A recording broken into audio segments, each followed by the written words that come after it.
नमस्कार दोस्तों, स्वागत है आपका अपना ही YouTube चैनल टुडे एग्जाम पर। दोस्तों, जैसा कि आज 9 जुलाई है और 9 जुलाई का आपका CHSL का एग्ज़ाम था। फर्स्ट शिफ्ट का ही एनालिसिस मैंने कराया था। बाद बाकी जो भी बचे हुए एनालिसिस है मैंने आपको टेलीग्राम पे इतला कर दिया था कि मैं शाम को एक कंबाइंड लेकर के आऊँगा सेकेंड और थर्ड शिफ्ट का। फोर्थ शिफ्ट का कल करा दूंगा सवेरे। ठीक है भाई। देखिए, तो इसमें सेकेंड और थर्ड शिफ्ट के क्वेश्चन आप देखेंगे। 100% रियल वाली क्वेश्चन तो आप देखते ही हैं। साथ ही साथ इंपॉर्टेंट मैं फैक्ट दूंगा, वो भी पॉइंट टू पॉइंट, है ना। कोई मतलब किताब के भाषा में नहीं, सीधा एक बिंदु रहेगी यहाँ पे पॉइंट। अगर आप हमको कुछ ही दिन से फॉलो कर रहे हैं तो जान गए होंगे। और ये पॉइंट टू पॉइंट उसी रूप में आपके कंप्यूटर स्क्रीन के अंदर नजर आएगी जैसे अभी आज सेकेंड जो दिन में PDF दिया हूँ मैं टेलीग्राम पे, वहाँ पे जाके देख लीजिएगा। उस PDF से आज के तीनों शिफ्ट में मैं टटोलता हूँ तो 6 नए क्वेश्चन बने हैं। और नए क्वेश्चन बनना काफ़ी बड़ी बात होती है। ठीक है भाई। जैसे कल मैंने आपको बताया था कि रेडियो तरंग की खोज किसने किया था, जब वहाँ पे आपका परावैंगनिक किरणें का पूछा गया था। तो ये भी उसी लैंग्वेज में छप जाता है। एग्जामिनर मेरा बात सुनता रहता है। ठीक है भाई। तो चलिए शुरू करते हैं। अगर आपको टुडे एग्जाम का कंटेंट चाहिए जो 4 SSC एग्जाम में, है ना, जो है लक्ष्य से कहीं ज़्यादा आपको करके दिया है, 80% क्या, एक दिन तो 25 में 23 भी मिल गए कंप्यूटर के दोनों छोड़ के। ठीक है, तो आप ले सकते हैं भाई। यहाँ पे मोबाइल नंबर है या डिस्क्रिप्शन में लिंक है, लिंक के थ्रू भी आप जा सकते हैं मैसेज करके, है ना, ले सकते हैं। भोटिया जनजाति लोक नृत्य किस राज्य से संबंधित है? तो ये आपका उत्तराखंड से है। देखिए, भोटिया और भोटिया ये दोनों में थोड़ा सा कन्फ्यूजन है, भोटिया और भोटिया। लेकिन मैंने इसे याद करने के लिए क्या बताया हूँ, बाईचुंग भूटिया का नाम सुने हो साहब? बाईचुंग भूटिया क्या क्या है? फुटबॉलर है। कहाँ के हैं? पूर्वोत्तर के हैं। तो जो भोटिया जनजाति है ना, ये सिक्किम के हैं। और जो भोटिया जनजाति है ना, घुमंतू भोटिया, ये आपका नोमैडिक होते हैं, ये आपका उत्तराखंड के हैं। तो यहाँ पे उत्तराखंड आंसर लगा देना था साहब। ठीक है, भोटिया जनजाति उत्तराखंड में, भोटिया जनजाति सिक्किम में निवास करते हैं। अब आते हैं भोटिया और भी जो भी इन राज्य के संबंधित नृत्य हैं उनको देख लेते हैं। इस कड़ी में हम राजस्थान को देखेंगे। स्वांग 13 ताली। 13 ताली के लिए बंधु जो है कान खोल के सुन लीजिए। 13 ताली के लिए अगर ऑप्शन में RJ नहीं है, राहुल जयकार यानी राजस्थान नहीं है, तो MP लगा देंगे, है ना, महाप्रसाद लगा देंगे। ठीक है भाई। इसके अलावा घूमर, ये महिला के द्वारा राजस्थान में की जाती है। जो घूमर नृत्य है ये कौन से जनजाति के महिला के द्वारा सबसे पहले स्टार्ट किया गया था? तो भील समुदाय के द्वारा।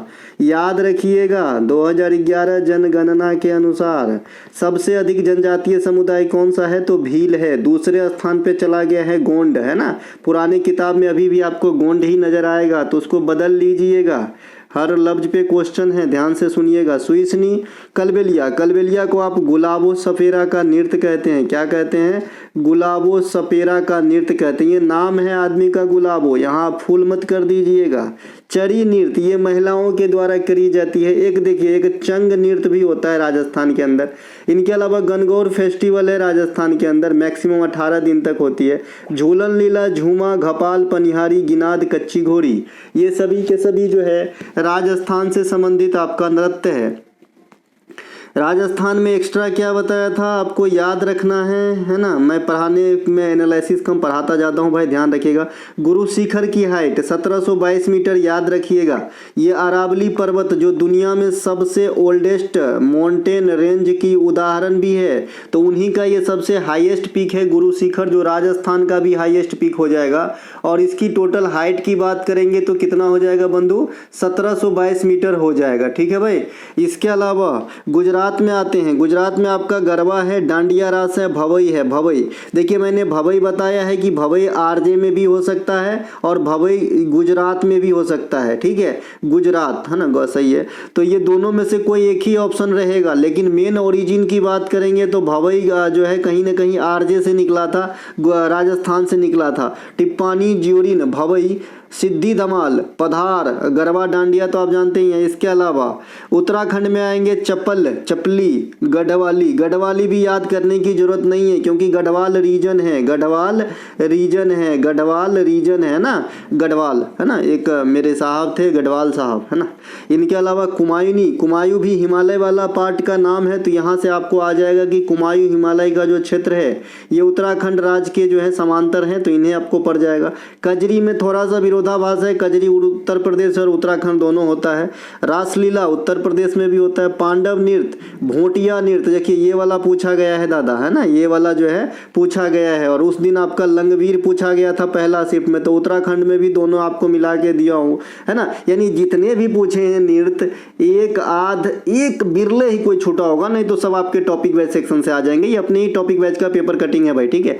इसके अलावा हरियाणा में फाग, डाफ, धमाल, देखिए गुग्गा पूछा गया है। ये लूर जो है आप सीजीएल के लिए रखिएगा संभाल के, पूछता है। इसके अलावा खोर, गगोर, ये सब भी पूछते हैं, हरियाणा के हैं, है ना। इनके अलावा महाराष्ट्र के आते हैं साहब, लवनी, नकटा, कोली, लेजिम, गाफा, दही कला, दशावतार, तमाशा, मौनी, पोबारा, गौरीचा, बोहदा, ये सब जो है आप कहाँ पे देखेंगे, महाराष्ट्र के अंदर देखेंगे। कोली नहीं लिखा, हाँ लिखा है भाई, कोली लिखा है यहाँ पे, कोली। ये जनजातीय नृत्य कह सकते हैं आप, कोली। कोली समुदाय के लोग महाराष्ट्र में निवास करते हैं, जिनका मेन पेशा क्या होता है, मछली, जो आपका मछली से संबंधित कारोबार है।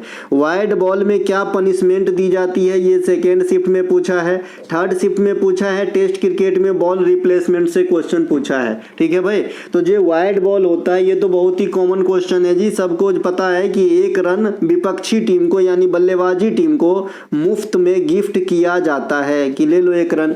वाइड कैसे होता है कि जो आपका ये पिच होती है ना, यहाँ पे एक पैमाना होती है ना, यहाँ पे जो है एक पैमाना होती है, इस पैमाना से बाहर से अगर बॉल गया तो वाइड, है ना। इसके अलावा वाइड बॉल में बल्लेबाजी कर रहे टीम को 1 रन भी मिलता है। साथ में जो बॉल वाइड होता है उसको क्या काउंट किए जाते हैं, नो नहीं काउंट किए जाते हैं। लेग बाय क्या होता है भाई, लेग बाय क्या होता है कि बल्लेबाज के, है ना, बल्ला में बिना लगे ही अगर बॉल दूर चला गया तो बल्लेबाज चाहे तो दौड़ के रन ले सकते हैं, लेकिन ये लेग बाय के रूप में आएगा। इनके अलावा गेंद अगर बल्ला के सहारा लगकर हवा से लहराते हुए बाउंड्री लाइन को पार कर जाता है तो 6 रन, और लेटले बाउंड्री लाइन को पार करता है लुढ़क के, तो भैया कैसा आपका 4 रन। उठले चला गया तो 6 रन, है ना। ये तो सभी जानते हैं, क्या बता रहा हूं मैं भी, है ना। क्रिकेट खेल में कोई भी खिलाड़ी कितने प्रकार से आउट होंगे, 10 प्रकार से आउट होंगे। क्रिकेट खेल में अब तक 3 ही ऐसे गेंदबाज हैं जो टेस्ट क्रिकेट के एक पारी के सभी 10 विकेट ले चुके हैं। ये कौन है, सबसे पहले जिम लेकर साहब, दूसरा अनिल कुंबले साहब, और तीसरा न्यूजीलैंड के एजाज पटेल साहब। इनके अलावा बल्लेबाजी के द्वारा लगाया गया स्ट्रोक, बल्लेबाज अगर बैट से बॉल को मारते हैं और अगर किसी भी परिस्थिति, किसी भी कारण के से जो है हेलमेट में जाके टकरा जाता है, कौन सा हेलमेट, जो बल्लेबाज पहना है वो नहीं, जो विकेट कीपर निकाल के रख देते हैं हेलमेट, है ना। तो अगर इसमें टकरा जाते हैं ना तो 5 रन मिलती है। टाइम आउट का शिकार अभी वर्ल्ड कप 2023 में श्रीलंकाई बल्लेबाज एंजेलो मैथ्यूज हुए थे, है ना, बांग्लादेश के खिलाफ। इनके अलावा क्रिकेट में मैदान की लंबाई 20.12 मीटर या 22 यार्ड होता है साहब, है ना, और स्टंप की ऊंचाई 28 इंच होती है साहब, है ना, ध्यान रखेंगे। इसके अलावा पहले इंटरनेशनल आधिकारिक क्रिकेट कब खेला गया था, तो 1844 में। किन 2 देशों के बीच, यूएसओ और कनाडा के बीच, है ना, ध्यान रखेंगे। लेकिन अगर पहला टेस्ट क्रिकेट कहे या पहला ओडीआई क्रिकेट कहे तो ये दोनों में टीम सेम है, ऑस्ट्रेलिया और इंग्लैंड, है ना। तो ये दोनों बात अच्छे से ध्यान रखना। टेस्ट क्रिकेट या वनडे कहेगा तभी ऑस्ट्रेलिया और आपका इंग्लैंड, नहीं तो ऑस्ट्रेलिया और कनाडा पहली बार अंतर्राष्ट्रीय क्रिकेट खेले थे। निम्नलिखित में से कौन सा रोग वंशानुगत है, इस प्रकार के क्वेश्चन आया है। एक बच्चा बता रहा है कि मलेरिया कैसा रोग है, या फिर वो मलेरिया आंसर होगा इसीलिए ऐसा बोल रहे होंगे, ठीक है। तो यहाँ पे जो वंशानुगत रोग होता है, जो आपका जीन के द्वारा ट्रांसफर होता है, एक पीढ़ी से दूसरे पीढ़ी में कैरी फॉरवर्ड होता है, ये कौन सी बीमारी है, हीमोफीलिया। इसमें क्या होता है हीमोफीलिया में साहब, तो ब्लड क्लोट नहीं होता है ना, ब्लड जो है ये क्लोट नहीं होता है, जमने का काम नहीं करता है हीमोफीलिया, है ना। विटामिन के कमी के कारण भी ब्लड क्लोट नहीं होता है, ध्यान रखिएगा। थैलेसीमिया, ये सब जो है आपका वंशानुगत रोग में आ जाता है। वंशानुगत रोग पीढ़ी से एक दूसरे पीढ़ी में दोषपूर्ण जीन के माध्यम से प्रेषित होता है। आजकल आप देखते होंगे जो लेडी प्रेग्नेंट होती है उसे 2 layer test triple layer test कराई जाती है ना। ये क्या बात का पता लगाता है? बस यही जीन का पता लगाता है, क्रोमोजोम का पता लगता है कि कोई दोष युक्त क्रोमोजोम तो उस बच्चे के अंदर नहीं है जो पल रहे पेट के अंदर। ठीक है भाई, तो ध्यान रखेंगे। तो ये वंशानुगत रोग क्या होता है आपने समझा।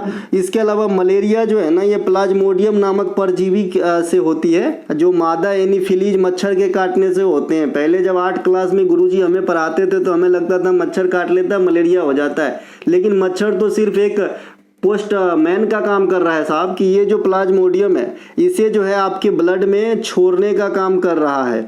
तो मच्छर मेन कारण नहीं है, मच्छर तो एक वाहक का काम कर रहा है। बाद बाकी जो मेन कारण है ये प्लाज्मोडियम है। तो जब भी आपको मलेरिया से भी क्वेश्चन बड़ा इजी आता है, लेकिन बच्चे ओवर एक्टिंग करके गलत कर देते हैं। लिखता है कि मलेरिया का कारण क्या है, नीचे में लिखता है मादा एनीफिलीज, फिर लिखता है प्लाज्मोडियम। इन दोनों में से कौन सा आंसर चूज कीजिएगा साहब? तो प्लाज्मोडियम चूज करना है आपको। ठीक है, मादा एनीफिलीज तो वाहक है। जब ये पूछे कि मलेरिया रोग की वाहक कौन है तब, हाँ, और यदि यही लैंग्वेज में क्वेश्चन पूछा और दोनों ऑप्शन में हाई नहीं है, तब तो हमारी मजबूरी हो जाती है कि मैं मादा एनीफिलीज के साथ जाऊं, दिमाग तो दौड़ाना होगा। ठीक है, इसके अलावा संक्रामक रोग ये डायरेक्ट संपर्क में आने से फैलते हैं, जैसे साधारण सर्दी जुकाम। अगर एक आदमी को हुआ है उसके टच में रहिए, उसका कुछ यूज कीजिए, देखिए आपको भी हो जाएगा। तो ये जो छोटी माता होती है, जो चेचक वगैरह आप कहते हो, ये भी आपका जो है संक्रामक रोग में आ जाता है। ठीक है भाई, इसके अलावा ये जो छोटी माता है ना चेचक, इनके टीका का खोज जो किया था एडवर्ड जेनर, इनके नाम से भी क्वेश्चन आते हैं एग्जाम में कि टीकाकरण का पिता किसे कहते हैं? तो एडवर्ड जेनर को कहते हैं। पोलियो का टीका भी डायरेक्ट पूछता है, तो पोलियो का टीका जो है ये आपका कौन किए थे? अल्बर्ट साबिन जो है ये ओरल ड्रॉप का खोज किए थे, जो आजकल पोलियो में पिलाया जाता है, लेकिन पहले पोलियो का टीका इंजेक्शन के रूप में भी था। उनके खोजकर्ता है ना जोनास साल्क थे। कौन थे भाई? जोनास साल्क थे। तो पोलियो के टीका में 2 वैज्ञानिक का नाम अल्बर्ट साबिन और जोनास साल्क। जोनास साल्क जो है इंजेक्शन वाला, मैं इंजेक्शन भी नहीं बना पाऊंगा क्योंकि मेरी चित्रकारी जो है बहुत कमजोर है, तो जाने दीजिए। और अल्बर्ट साबिन जो है ये ओरल ड्रॉप की खोज करे थे, है ना। तो ये टीका का खोज देखिए BCG में जो है ना डायरेक्ट पूछ देता है इसका फुल फॉर्म, है ना। BCG जो टीका देते हो आप, DTP का टीका देते हो आप, है ना, कुकुर खांसी डिप्थीरिया, है ना, परटूसिस वगैरह में, तो इन सब का भी फुल फॉर्म आपके एग्जाम में आ जाते हैं। मुद्रा पोर्ट गुजरात के किस शहर या किस जिले में या किस जगह पर स्थित है, ऐसा पूछा गया है। तो यह कच्छ में है। कल भी कच्छ से क्वेश्चन आया था, कच्छ का रण, है ना। भारत में सबसे अधिक बंदरगाह कहाँ पे है? महाराष्ट्र में। दूसरे स्थान पे अगर बात करेंगे साहब तो गुजरात में ही है दूसरा सबसे ज्यादा बंदरगाह। भारत में छोटे छोटे बंदरगाह की संख्या मोर देन 200 हो गया इंडिया के अंदर, ध्यान रखेंगे। गुजरात के अन्य प्रमुख आकर्षण में अगर आएंगे तो गिर राष्ट्रीय उद्यान। गिर राष्ट्रीय उद्यान किसके लिए फेमस है भाई साहब? तो आप बताओगे एशियाई शेर के लिए। किसके लिए? एशियाई शेर के लिए। कोई बच्चा बाघ नहीं कर देगा क्योंकि शेर और बाघ में बहुत फर्क है। इसके अलावा हड़प्पा कालीन स्थल लोथल और धोलावीरा, ये दोनों के दोनों कहां पर मिलेगा आपको? गुजरात में मिलेगा। इन दोनों की भी अपनी अपनी कहानी है सर, है ना। लोथल जो है ये आपके किस नदी के किनारे है? रावी नदी के किनारे है। धोलावीरा से क्या क्या क्वेश्चन बनता है कि किस हड़प्पा कालीन स्थल में खेल की मैदान प्राप्त हुई? धोलावीरा में। किस हड़प्पा कालीन स्थल को यूनेस्को के अंदर शामिल किया गया? तो आप कहते हो भाई किसको, है ना, धोलावीरा को। कौन से हड़प्पा कालीन स्थल 3 भागों में विभाजित थे? तो आप कहते हो साहब धोलावीरा। तो ये कुछ धोलावीरा से क्वेश्चन आते हैं। भारत में कच्छ फेस्टिवल, है ना, कच्छ फेस्टिवल मनाया जाता है, या फिर कच्छ के रण फेस्टिवल कहिए। अंतर्राष्ट्रीय पतंग महोत्सव ये आपका जो है गुजरात के अहमदाबाद में होता है। उत्तरायण का फेस्टिवल मकर संक्रांति के अवसर पे समूचे गुजरात में होते हैं। बेस्टू बरस का त्यौहार ये नया साल के अवसर पे गुजरात में मनाया जाता है। पर्यूषण का त्यौहार गुजरात में जैनिनियों के द्वारा, यानी जैन धर्म के जो लोग हैं उनके द्वारा मनाए जाते हैं। तो ये कुछ एक त्यौहार है जो आपको ध्यान रखना है। गुजरात में जो स्टेचू ऑफ यूनिटी है, जो सरदार वल्लभ भाई पटेल की 182 मीटर की हाइट की प्रतिमा, जो इस समय दुनिया में सबसे लॉन्गेस्ट प्रतिमा है ना, खड़ा हुआ। इसके अलावा इसके मूर्तिकार से काफी क्वेश्चन आते हैं। तो राम सुतार साहब जो हैं इनके मूर्तिकार हैं। किसके मूर्तिकार भाई? स्टेचू ऑफ यूनिटी के। ये कहाँ पे है? गुजरात के एकता नगर में है। एकता नगर का पुराना नाम क्या हुआ करता था भाई साहब? केवड़िया हुआ करता था, है ना। और एकता नगर से आपको और क्या याद रखना है? केवड़िया का नया नाम तो हो गया साहब एकता नगर। इससे क्या नाम याद रखना है भाई? कौन से क्वेश्चन में ये चीज काम करेगा? तो आपको पता है कि 31 अक्टूबर को प्रतिवर्ष राष्ट्रीय एकता दिवस मनाते हैं। चूंकि स्टैचू ऑफ यूनिटी भी सरदार वल्लभ भाई पटेल की प्रतिमा है, एसबीपी लिख देता हूँ यहाँ पे, और जो एकता दिवस मनाया जाता है वो भी सरदार वल्लभ भाई पटेल के जन्मदिन पे ही सेलिब्रेट किया जाता है। तो चीज़ों को खोज के लाओ और पिन में बांधो, यही मैं कराने की कोशिश करता हूँ, लिंक कराने की। ठीक है भाई। इसके अलावा जो भारत में जंगली गधा अभयारण्य है या फिर क्षेत्र है, ये कहाँ पे है, तो ये गुजरात के अंदर है। इसे कुरंग कहा जाता है ना, नीला गाय भी कहते हैं गांव घर में।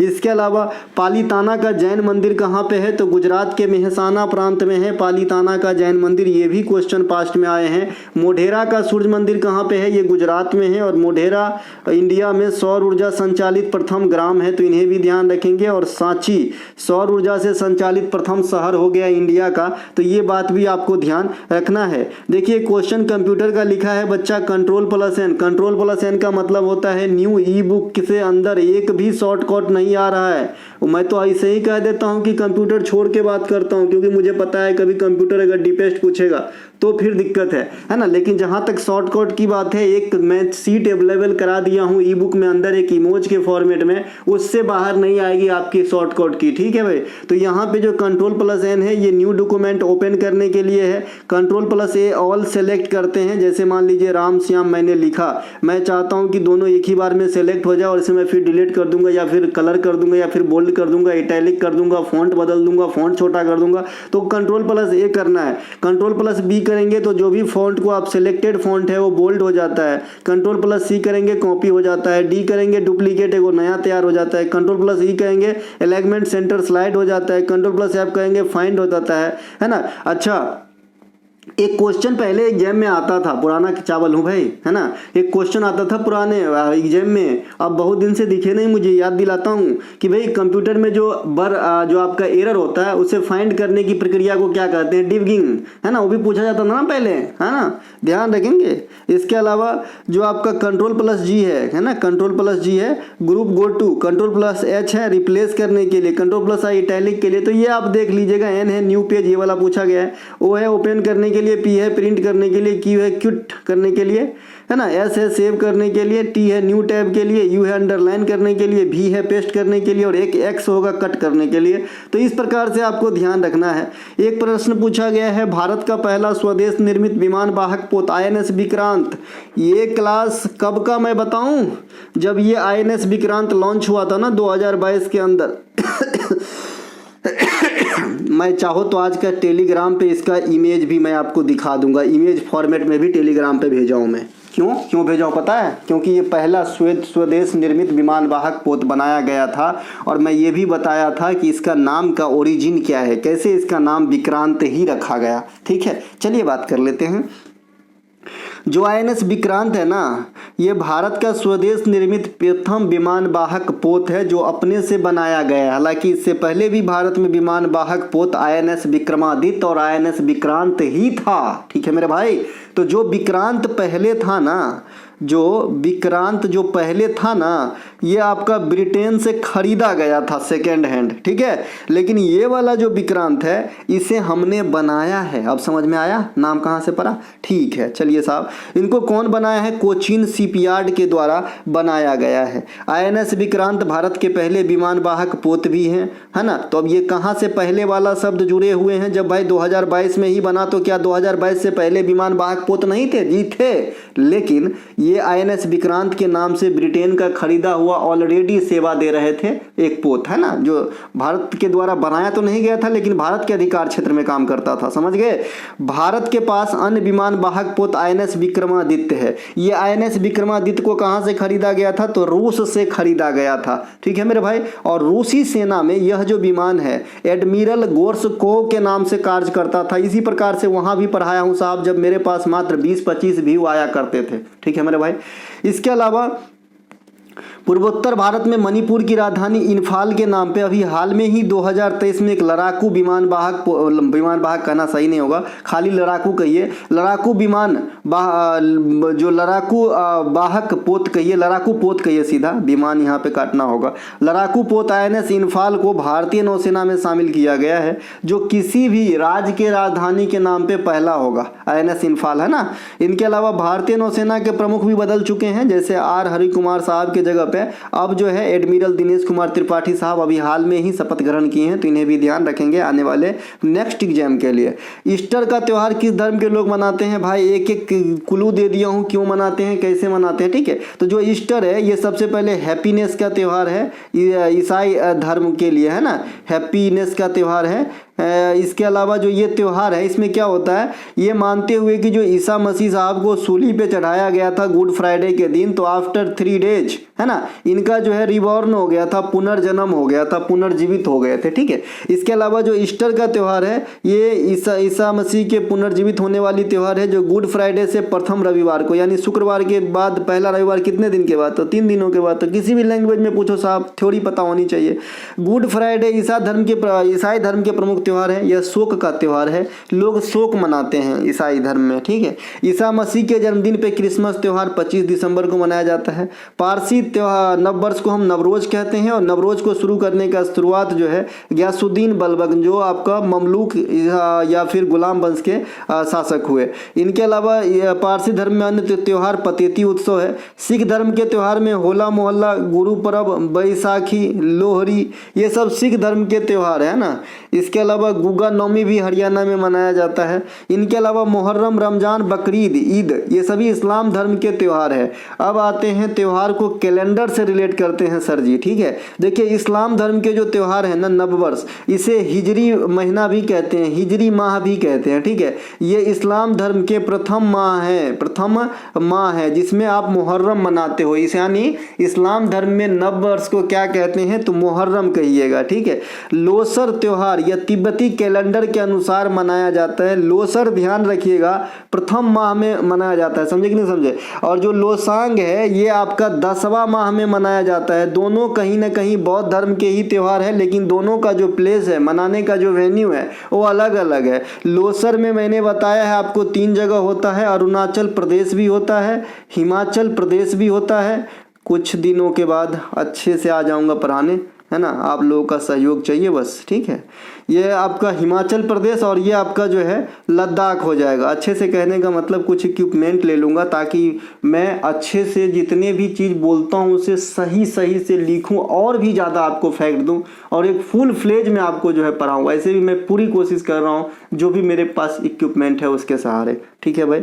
इसके अलावा जो लोसांग त्यौहार है, ये लोसांग त्यौहार जो है ये आपका सिक्किम के अंदर मनाया जाता है। ये चंद्र कैलेंडर के 10वें महीने के 18वें दिन। बहमनी समाज के संस्थापक, बहुत ही लल्लू सा क्वेश्चन है, जब भी दिल्ली सल्तनत आपको मैंने पढ़ाया होगा बहमनी वंश जरूर पढ़ाया होगा, क्योंकि आपसे पूछा जाता है कि बहमनी वंश के, है ना, जो पैरलर में कुछ हुआ रहता है, ऐसा पूछा जाता है। विजयनगर साम्राज्य के पैरलर में सल्तनत पे क्या हुआ है उससे रिलेट करके पूछा जाता है। तो अलाउद्दीन बहमन शाह, इसे आप हसन गंगू भी कहते हैं। दिल्ली सल्तनत के फाउंडर कुतुबुद्दीन ऐबक है, इसे लाख बख्श भी कहते हैं। सैयद वंश के संस्थापक बहुत बार पूछा जाता है और ऑप्शन में सैयद करके भी आता है ऑप्शन, लेकिन खिज्र खां आंसर मारना है ना, बुलाती है मगर जाने का नहीं। तो ये यहीं पे जो है सैयद वंश जब भी पूछेगा ना तो सैयद से भी ऑप्शन रहता है, लेकिन आपको जो है आधा नंबर काटने के लिए रहता है। तुगलक वंश के फाउंडर गयासुद्दीन तुगलक, लोदी वंश के फाउंडर बहलोल लोदी, खिलजी वंश के फाउंडर जलालुद्दीन खिलजी। तो ये ध्यान रखेंगे, ठीक है। अरे बुलाती है मगर मतलब बहुत जो आपका अपना मतलब कुछ गलत होने वाला चीज़ बुलाती है, वहाँ जाने का नहीं, समझे क्या सोच रहे हैं। मुगल वंश के फाउंडर जहरुद्दीन बाबर, विजयनगर साम्राज्य के फाउंडर हरिहर एवं बुक्का। तो ये भी ध्यान रखेंगे, विजयनगर साम्राज्य पे 4 वंश शासन किए हैं, क्रम जरूर याद रखिएगा साहब। ये संगम वंश होता है ना, फिर आपका सुलुब वंश होता है SS, फिर आपका तुलुबा होते हैं और फिर आपका अरबद्यू होता है SST, सशस्टा, है ना। इनके अलावा कुषाण वंश के फाउंडर कौन है, कजुल कफडीसेस है। चंदेल वंश के फाउंडर नन्नुक है। राष्ट्रकूट वंश के फाउंडर दंती दुर्गा है। होयसल वंश अभी काफ़ी चर्च में रहे, इनके मंदिर यूनेस्को में चले गए, तो निरपकम है, निरपकामी ऐसा नाम है उसका। चोल वंश के विजयालय हैं। चालुक्य वंश के पुलकेशिन द्वितीय हैं। तो ये कुछ पौराणिक, मतलब पौराणिक तो नहीं कह सकते, प्राचीन वंश है जिनके फाउंडर है। पौराणिक कहने का मतलब जो पुराण से संबंधित हो, है ना। रश्मि शुक्ला 2023 किस विभाग में नियुक्त हुई। आप कोई बुद्धिजीवी ये ना कहे कि सर ये तो आप नहीं बताए होंगे, आज भी जाके देख लो, फ्री PDF दिया गया था भाई साहब। कब? CRPF का जब एनालिसिस चल रहे थे, ठीक है, सीआरपीएफ वाले क्वेश्चन में देख लेना, पिन भी कर दिया हूँ इन चारों को, ठीक है, तो ये बता चुका हूँ, तो जुड़े रहोगे, फायदे में रहोगे। रश्मि शुक्ला सशस्त्र सीमा बल में 2023 में जो है एज अ महानिदेशक डिप्यूट हुई थी, जो एसएसबी में प्रथम महिला महानिदेशक होगी। एसएसबी का फुल फॉर्म भी पूछता है, सशस्त्र सीमा बल होते हैं। एसएसबी जो है भारत नेपाल के सीमा इत्यादि में काम करने के लिए जो है डिप्यूट किया गया बल है, ठीक है। इनके अलावा क्योंकि हमारे यहाँ भी एसएसबी का 34वीं बटालियन है, तो हम इनके बारे में जानते हैं। इनके अलावा रश्मि शुक्ला महाराष्ट्र में वर्तमान में महिला डीजीपी हैं और महाराष्ट्र पुलिस में ये प्रथम महिला डीजीपी हैं, जो 2024 में नियुक्त किया गया है। सीआई यहाँ पे लिखा भी है, सीआरपीएफ के एग्जाम के समय कराया हूँ। सीआईएसएफ की पहली महिला निदेशक अभी हाल में ही नीना सिंह बनी है, और मैं यहाँ पे जब भी नीना सिंह की बात किया, नीना गुप्ता की भी बात किया, वो मैथमेटिशियन, ये जो है आपका कानून से जुड़ी हुई सरकारी जो है अधिकारी हैं। 2022 में लक्ष्मी सिंह उत्तर प्रदेश के प्रथम महिला पुलिस कमिश्नर बनी थी, ध्यान रखेंगे। कंचन चौधरी भट्टाचार्य ये देश में किसी भी राज्य में पहली महिला डीजीपी थी, और सौभाग्य से यह उत्तर प्रदेश में ही बनी थी। जितने भी महिला प्रथम बार बड़े बड़े की पोस्ट पे गई, लगभग उत्तर प्रदेश में ही जाते हैं। आप देखिए ना, जैसे सीएम में बनी महिला, आप सीएम से तो ऊपर कुछ कहोगे नहीं, भले ये जनता का सेवक हो, ये अधिकारी नहीं होते हैं, लेकिन फिर भी सीएम तो सीएम होते हैं। तो जो सुचेता कृपलानी है, ये उत्तर प्रदेश में ही बनी थी। राज्यपाल सरोजनी नायडू है ना, तो ये भी उत्तर प्रदेश के अंदर ही बनी थी। और अभी आप देखें यहाँ पे जो कंचन चौधरी भट्टाचार्य है, ये महिला पुलिस में डीजीपी उत्तर प्रदेश में ही बनी, बाद में उत्तराखंड में भी बनी है। इनके अलावा मैडम सर नामक एक किताब बहुत बार पूछे जाते हैं, मंजरी जहरूर के हैं, ये भी अधिकारी हैं, है ना, ये भी अधिकारी हैं, ठीक है। और इंडिया का प्रथम महिला आईपीएस अधिकारी तो आप सब में जानते हैं, किरण बेदी, है ना, किरण बेदी मैडम, तो इन्हें भी ध्यान रखेंगे। इनके अलावा किरण बेदी को देखिए, और एक फाल्गुनी पाठक करके गायिका है, मुझे जैसा मैं पहले इनका गीत सुनता था सावन में, है ना, तो उन दोनों का शक्ल जैसे ना सेम ही लगता रहता है। इनके अलावा 2028 के लॉस एंजिलस में ओलंपिक कहाँ खेला जाएगा, या फिर मैं ही गलत हो सकता हूँ, उस वीडियो में पार्टिकुलर मैडम अपना जो है आई ही होंगे, है ना। 2028 में ओलंपिक खेल कहाँ होगी, तो ये लॉस एंजिलस में होंगी। कितने बार पूछेंगे पता नहीं। 2024 में ओलंपिक खेल पेरिस में कराए जाएंगे। ग्रीष्मकालीन ओलंपिक और शीतकालीन ओलंपिक, ये दोनों जो है 4-4 साल के गैप पे होते हैं, और ग्रीष्मकालीन के बाद शीतकालीन 2 साल के बाद में आते हैं। जैसे 2024 में अभी पेरिस में होंगे, 2026 में आपके इटली के मिलान और कर्टिना में आपका शीतकालीन होगा। 2028 में जो ओलंपिक होगा ना लॉस एंजिलस में, वहाँ पे 5 नए खेल आएंगे। कौन कौन से आएंगे साहब? Baseball, softball, cricket, flag football, lacrosse और स्क्वैश, है ना। ये स्क्वैश जो है ये खेलो इंडिया यूथ गेम, है ना, 2024 में पहली बार जो है पदार्पण किया अपना, तो इन्हें भी ध्यान रखेंगे। 2032 का ओलंपिक ब्रिस्बेन के अंदर होगा। ओलंपिक खेल में पहली बार 1896 में स्टार्ट हुआ था ग्रीक एथेंस से पियरे डी कुबर्टिन के द्वारा। 2026 में एशियाई खेल कहाँ पे होगा? जापान के अंदर होगा। 2025 में 1 दिवसीय महिला का अंतर्राष्ट्रीय क्रिकेट वर्ल्ड कप कहाँ पे होगा? इंडिया के अंदर होगा। बीवीआर सुब्रमण्यम वर्तमान में क्या है? तो नीति आयोग में सीईओ है, ये भी फ्री का नंबर दे गए। नीति आयोग में बीवीआर सुब्रमण्यम से पहले कौन थे? तो परमेश्वरम साहब थे। उनसे पहले कौन थे? अमिताभ कांत साहब थे, ठीक है भाई, ठीक है। उनसे पहले सिंधु श्री खुल्लर। तो अगर इनका क्रम भी पूछ ले तो बताइएगा ये चौथा है ना। इनके अलावा नीति आयोग का फॉर्मेशन 2015 में हुआ था। योजना आयोग के जगह पे योजना आयोग का फॉर्मेशन 1950 में हुआ था। योजना बनाते थे, लेकिन अंतिम रूप से कौन योजना को प्रकाशित या अनुमोदित करते थे? तो राष्ट्रीय विकास परिषद। ध्यान रखेंगे, ये भी क्वेश्चन आज ही पूछा जाता है। इनके अलावा नीति आयोग के वर्तमान अध्यक्ष कौन है, या फिर जब बना था तब अध्यक्ष कौन थे? तो नरेंद्र मोदी। जब से नीति आयोग आया है अस्तित्व में, तब से मोदी साहब ही प्राइम मिनिस्टर हैं। उपाध्यक्ष अरविंद पनगड़िया तथा प्रथम सीईओ सिंधु श्री खुल्लर मैडम है। नीति आयोग में गरीबी रेखा के आकलन करने के लिए जिम्मेवार संस्था है। इनके टास्क फोर्स के द्वारा आकलन किया जाता है। हालांकि एनएसएसओ नमूना सर्वेक्षण का मदद ली जाती है। नीति आयोग जो है एमपीआई इंडेक्स जारी करता है, multi dimensional poverty index. Bombay presidency association की खोजकर्ता कौन थे? फिरोज शाह मेहता 1885 में, ठीक है। और उसी 1885 में आपका जो है कांग्रेस की भी स्थापना होती है, तो दोनों एक साथ याद रख लेंगे। द ईस्ट इंडिया एसोसिएशन, ये भी काफी पूछे जाते हैं। 1866 में लंदन में दादा दादा भाई नौरोजी के द्वारा स्थापित किया गया था।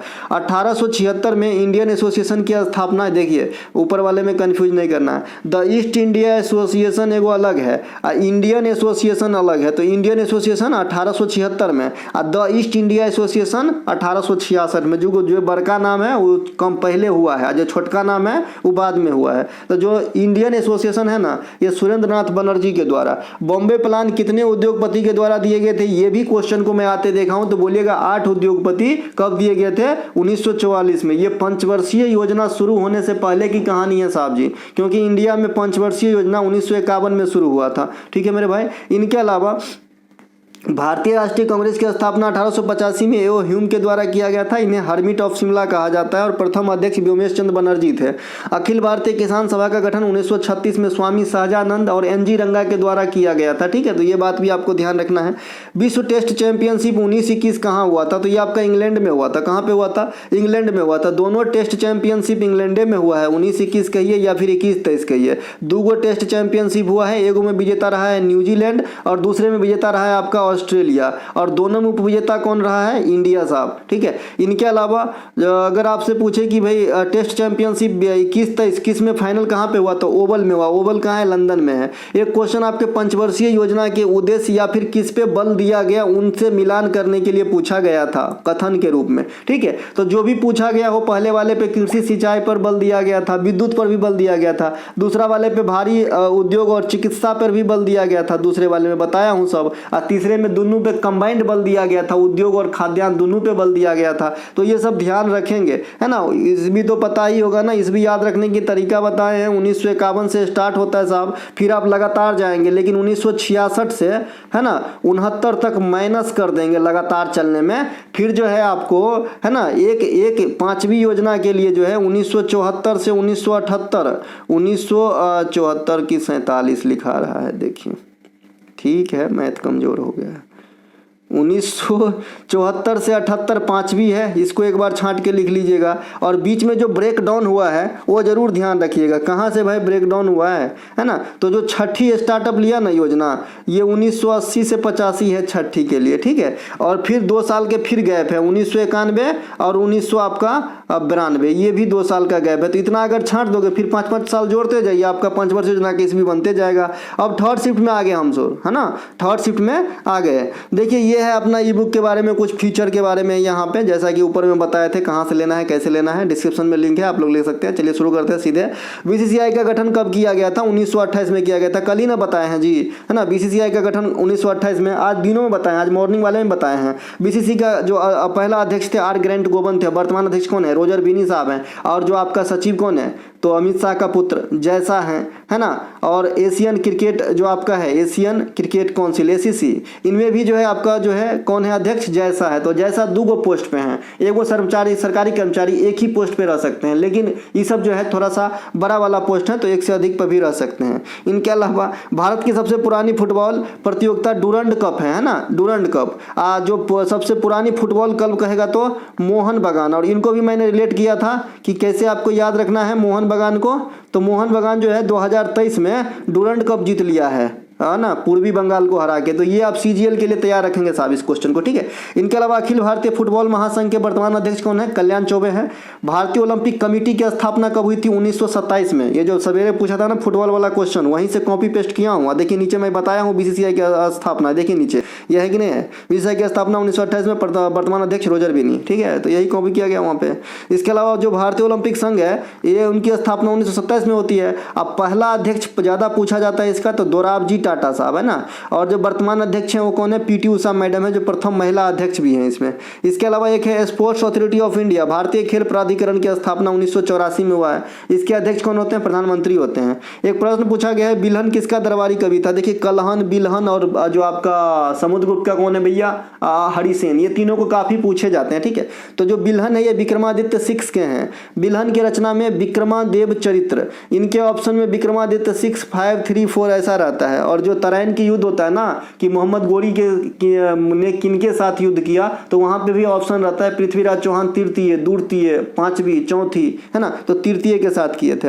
हरिसेन समुद्रगुप्त के दरबारी कवि थे, इन्होंने प्रयाग प्रशस्ति की रचना की। जयदेव, है ना, ये लक्ष्मण सेन के दरबारी कवि थे, इन्होंने गीत गोविंदम की रचना की, जो भारतीय में जो आपका शास्त्रीय नृत्य है इसके बारे में भी जानकारी है गीत गोविंद में।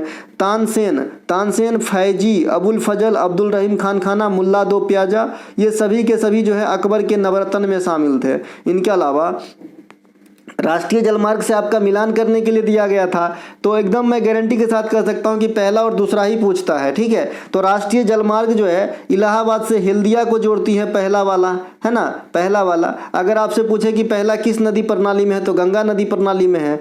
इसके अलावा जो आपका जो है आपका क्या लिखा है, राष्ट्रीय जलमार्ग 2 जो है ये धुबरी से सादिया को जोड़ते हैं, है ना, और ये ब्रह्मपुत्र नदी प्रणाली में स्थित है, ठीक है। तो ये दोनों बात ध्यान रखेंगे, पहला और दूसरा। इसके अलावा स्वर्णिम चतुर्भुज योजना, ये आपका महानगर जो है आपका स्वर्णिम चतुर्भुज योजना जो है ना, ये आपका 4 महानगरों को जोड़ने वाली परियोजना है, और ये आपका 5846 किलोमीटर जो है इसके टोटल क्या होता है, लंबाई होता है, जो 4 क्या हो गया थोड़ा देर और। तो ये जो आपका कहाँ थे, स्वर्णिम चतुर्भुज योजना 4 महानगर को जोड़ने वाली परियोजना है, 5846, है ना। इनके अलावा रेडियो तरंग की जो खोज है, ये आपको देखिए मैंने कल आपको बताया ही था, ये सेम फॉर्म में मैंने यहाँ से कॉपी किया है। मैक्सवेल जो है सबसे पहले इस पे जो है आपने विचार किया था कि इस प्रकार के कुछ होंगे, और इसी मैक्सवेल को थ्योरी को आगे बढ़ाए थे हेनरिक हर्ट्ज, इसीलिए यहाँ पे स्टार लगा है। इन दोनों में से कोई एक ऑप्शन होगा साहब रेडियो तरंग के अंदर, ठीक है। एक रेडियो की खोज अलग है, एक रेडियो तरंग ये वेव है, जहाँ पे कल आपका एक्स किरण पूछा गया था ना, वहीं पे बताया था, एक्स किरण नहीं यूवी पूछा गया था। एक्स किरण की खोज विलियम रेंटजन, कोशिका की खोज रॉबर्ट हुक ल्यूवेनहॉक 1674, न्यूट्रॉन की खोज जेम्स चैडविक 1932, पॉजिट्रॉन की खोज एंडरसन ने किया था, न्यूट्रॉनों की खोज पॉली महोदय ने किया था, पीएच स्केल की खोज सेरेंसन महोदय ने किया था, डायनामाइट का आविष्कार एल्फ्रेड नोबेल ने किया था, रेड क्रॉस के संस्थापक हेनरी डुनांट है, तो इन्हें ध्यान रखेंगे। अति चालकता की खोज है ना, केमरली नोन्स, अति चालकता क्या होता है बता चुका हूँ, अर्धचालक क्या होता है बता चुका हूँ, कुचालक क्या होता है और सुचालक क्या होता है, सब चीज बता चुका हूँ। अष्टक का नियम न्यूलैंडस ने दिया था, कहाँ तक लागू होता है साहब जी, कैल्शियम तक। गति के नियम, शीतलन के नियम, गुरुत्वाकर्षण का नियम, ये सब कौन दिए थे, न्यूटन साहब ने दिए थे। सापेक्षता का सामान्य सिद्धांत E = mc², में सी का मैंने फार्मूला जो है पूर्ण नाम पूछा था कि क्या है सी, यहाँ पे जो बच्चे जवाब दिए उनको दोनों हाथ जोड़ के प्रणाम। तो ये आपका आइंस्टीन, क्योंकि मैं ये मानता हूँ कि जो बच्चे मेरे बात मान रहे हैं वो सीरियसली पढ़ने के लिए आते हैं। इनके अलावा अल्फा किरण की खोज रदरफोर्ड ने किया था, प्रोटॉन की खोज से भी जुड़े रदरफोर्ड, रेडियो सक्रियता की खोज हेनरी बैकुरल ने, ऑक्सीजन की खोज जोसेफ प्रिस्टले ने, और ये वाला लाइन तो इसके से प्रश्न ही बन गए हैं। इनके अलावा चिल्का झील किस नदी के किनारे है, दया नदी हो सकता है ऑप्शन में। चिल्का झील भारत के खारे पानी की सबसे बड़ी झील है, इसे सबसे पहले रामसर में शामिल किया गया था। जो गोल्डन बीच है ना, ये भी उड़ीसा के अंदर है, गोल्डन बीच, है ना। इनके अलावा भारत की सबसे बड़ी झील वेम्बनाड है, दुनिया की सबसे बड़ी झील कस्पियन सागर है। इनके अलावा स्टैच्यू ऑफ यूनिटी किस नदी के किनारे है, तो नर्मदा नदी के किनारे हैं, कल हो के अगर ये पूछे तो। और लोथल पूछता है तो रावी हो ही जाता है ना। ये सब कुछ नदी के किनारे जो फेमस चीज है पूछ देता है आपसे, जैसे आज चिल्का झीलें पूछ दिया ले। एक आपसे पूछता है कि जो मार्मागोवा बंदरगाह है ये किस नदी के किनारे है, तो आप क्या बोलते हो, जुआरी नदी के किनारे हैं, ठीक है, जुआरी नदी के किनारे हैं। इसके अलावा कर्नाटक संगीत में पद्मा का होता है, तो कविता, पद्मा क्या है, कविता। कर्नाटक संगीत में टेम्पो संगीत की लय होती है, जो परसों या कल बताया गया था। हिंदुस्तानी शास्त्रीय संगीत में यहाँ पे ध्रुपद, धमर, होरी, ख्याल, टप्पा, चतुरंग, रससागर, तराना, सरगम और ठुमरी, ये सभी के सभी 10 प्रमुख शैलियां हैं जो हिंदुस्तानी शास्त्रीय संगीत में देखने को मिलता है। कर्नाटक संगीत में जो है 2 तत्व होते हैं, रागम और तालम, यहाँ पे लिखा है। वर्णम, जवाली, तिल्लाना, ये कर्नाटक संगीत के स्टाइल हैं, जैसे आपका ठुमरी ध्रुपद है ना, ऐसे ही है ना। तो कर्नाटक संगीत में पल्लवी, अनुपल्लवी तथा मुक्तिस्वर, ये भी जो है वर्णम के अलग से पार्ट होते हैं। ये हिंदुस्तानी संगीत के ठुमरी से मेल खाता है। जो जवाली होता है ये भरतनाट्यम के साथ मेल खाता है। तिल्लाना जो है, तिल्लाना एक पार्ट होता है भरतनाट्यम का, अलीरप्पू तिल्लाना शब्दम जाति स्वरम, है ना। तो यहाँ पे भी तिल्लाना जो है कर्नाटक संगीत का एक स्टाइल भी होता है। और मैंने आपको बताया था कि कर्नाटक संगीत में किस भाषा का इस्तेमाल बहुधा की जाती है, तो संस्कृत और आपका जो है ये आंध्र प्रदेश का क्या है भाई, तेलुगु, है ना। तो ये दोनों ध्यान रखेंगे। इनके अलावा अली बंधुओं में कौन सा आंदोलन चलाया गया था? खिलाफत आंदोलन। 1920 में अली बंधु ने शौकत अली और मोहम्मद अली दोनों मिल के जो है दोनों जो भाई मिल के जो है ब्रिटिश के खिलाफ आपका चलाए थे आंदोलन। तो इसे क्या कहते हैं? खिलाफत आंदोलन। इनके अलावा भारत में थियोसॉफिकल सोसाइटी कौन लाए थे? Annie Besant. Home rule league Annie Besant और तिलक 1916। स्वराज पार्टी का गठन 1923 में हुआ था, है ना। इनके अलावा फॉरवर्ड ब्लॉक की स्थापना 1939 में सुभाष चंद्र बोस ने किए थे। सुभाष चंद्र बोस कांग्रेस में 1938 में अध्यक्ष चुने गए थे, 1939 में भी चुने गए, लेकिन इनके खिलाफ पट्टाभी सीतारामैया खड़ा था तो इन्होंने इस्तीफा दे दिए त्रिपुरी अधिवेशन में और फॉरवर्ड ब्लॉक की स्थापना किए थे। देखिए खुदाई खिदमतगार 1929 खान अब्दुल गफ्फार खान से संबंधित है। लाल कुर्ती दल का गठन ब्रिटिश के खिलाफ, है ना, खान अब्दुल गफ्फार खान किए थे। अनुच्छेद 15 पूछा गया है जाति धर्म लिंग आदि के आधार पर भेदभाव निषेध है। 14 में क्या है? समता का अधिकार है। 15 में बता ही दिए। 16 में क्या है? लोक नियोजन के मामले में समानता। 17 में क्या है? छुआछूत का अंत। 18 में क्या है साहब? उपाधियों का अंत। 19 में क्या है? कहीं भी बोलिए, कहीं भी बैठ के शांतिपूर्ण व्यवस्था से जो है आप संघ कीजिए, सहकारी समिति का गठन कीजिए, इंडिया में कहीं भी घूमिए, इंडिया में कहीं भी निवास कीजिए, कोई भी बिजनेस अपनाइए। 20 और 21 क्या है? सजा अधिक मामले में छूट है। 21 क्या है? निजता का अधिकार है। 22 क्या है? ये भी सजा से संबंधित प्रावधान करता है।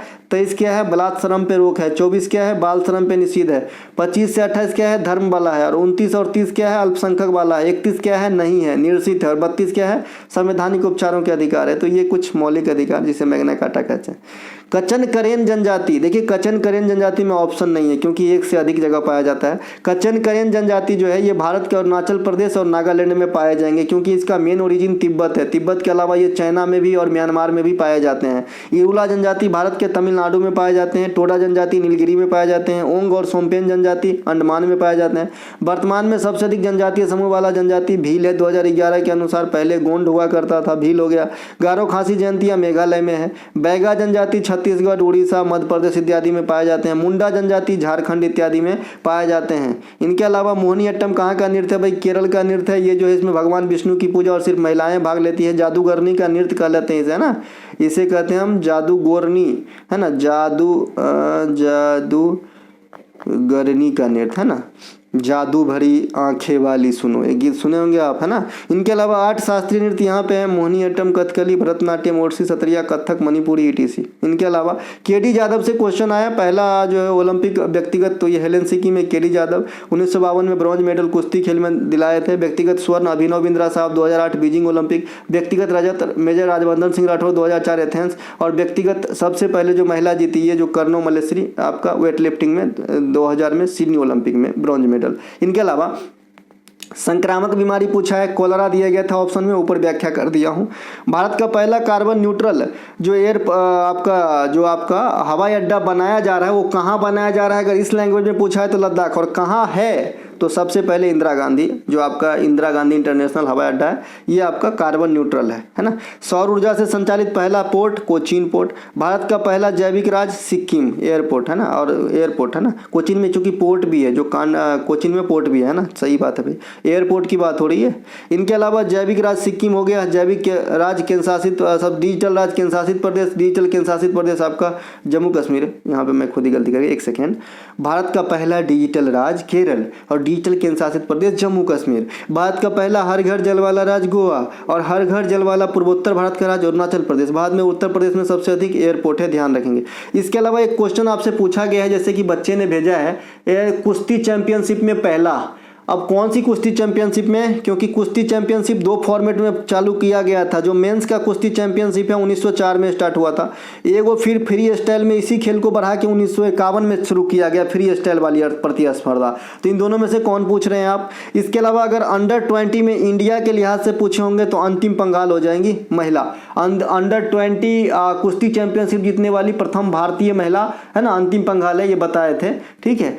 इसके अलावा भी और एक क्वेश्चन पूछे यहाँ पे बच्चा, हाँ हरित क्रांति से कुछ क्वेश्चन आया है। कोई भी क्वेश्चन आया होगा छूटेगा नहीं, क्योंकि सबसे अधिक गेहूं पे असर और भी खाद्यान्न पे असर। इनके घाटा क्या है भाई, है ना, ज़्यादातर सिंचाई और ज़्यादा खाद का प्रयोग करने से उर्वरा शक्ति में ह्रास होते हैं। कीटनाशक वगैरह के प्रयोग करने से स्वास्थ्य पर दुष्प्रभाव पड़ते हैं। इसके संस्थापक या फाउंडर नॉर्मन बोरलॉग है। भारत में MS स्वामीनाथन है। सबसे पहले पंजाब में आया, 2 चरण में चले। तो ये हरित क्रांति के कुछ जो है आपका थीसिस है। इनके अलावा एक क्वेश्चन और पूछा गया है, एक सेकेंड मेरे जो याद करने दीजिए। हाँ, महाभारत का जो है अनुवाद किसने किया था फारसी में? तो बदायूं किए थे, है ना, बदायूं। ये तो बहुत कॉमन क्वेश्चन है और आपका SPD वगैरह किताब में भी इजी लेवल अवेलेबल है, इजी में। तो बदायूं हो जाएगा। रजमनामा कहते हैं, रजमनामा कहते हैं, ठीक है। आप लोगों के लिए क्वेश्चन छोड़ के जाता हूँ, जो आपका राजतरंगिणी है, राजतरंगिणी कश्मीर के इतिहास बताते हैं। तो इनका जो है अनुवाद किसने किया था, इनको ट्रांसलेट किसने किया था, आप लोग बताइएगा, ठीक है। मिलेंगे अगले शिफ्ट में, तब तक के लिए जय हिंद। सभी बच्चे ध्यान से सुनिए, जिनको सिर्फ एनालिसिस का ही PDF मेरा चाहिए, है ना, सिर्फ एनालिसिस और कोई सा भी नहीं चाहिए, तो आप जो है टेलीग्राम के ऊपर ही जाएं, है ना, टेलीग्राम से ही कलेक्ट करें, क्योंकि एनालिसिस की PDF फ्री ऑफ कॉस्ट है, इसके लिए कोई चार्ज नहीं है। हमारा आपको पेड कंटेंट चाहिए तभी आप WhatsApp नंबर 93 72 69 32 25 पे जो है मैसेज करें। सिर्फ एक लौता नंबर है और कहीं भी ना करें, ठीक है भैया। चलिए मिलेंगे, या फिर डिस्क्रिप्शन में लिंक है, लिंक क्लिक करेंगे, WhatsApp आएगा, इस पे मैसेज करना। जय हिंद दोस्तों।